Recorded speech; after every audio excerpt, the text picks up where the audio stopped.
اے پیغمبر اپنی بیویوں سے کہہ دو کہ اگر تم دنیا کی زندگی اور اس کی زینت و آرائش چاہتی ہو تو آؤ میں تمہیں کچھ مال دوں اور اچھی طرح سے رخصت کر دوں،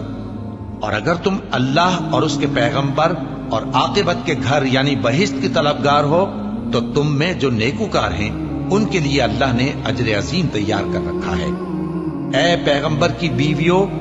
تم میں سے جو کوئی کھلی ناشائستہ حرکت کرے گی اس کو دونی سزا دی جائے گی، اور یہ بات اللہ کو آسان ہے۔ اور جو تم میں سے اللہ اور اس کے رسول کی فرما بردار رہے گی اور عمل نیک کرے گی اس کو ہم دونا ثواب دیں گے، اور اس کے لیے ہم نے عزت کی روزی تیار کر رکھی ہے۔ اے پیغمبر کی بیویوں، تم عام عورتوں کی طرح نہیں ہو۔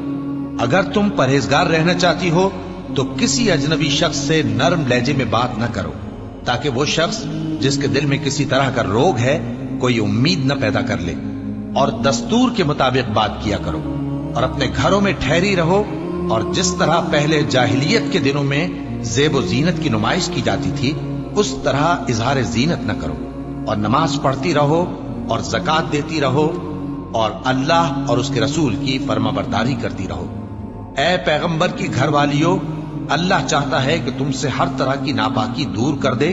اور تمہیں بالکل پاک صاف کر دے، اور تمہارے گھروں میں جو اللہ کی آیتیں پڑھی جاتی ہیں اور حکمت کی باتیں سنائی جاتی ہیں ان کو یاد رکھو، بے شک اللہ باریک بین ہے، باخبر ہے۔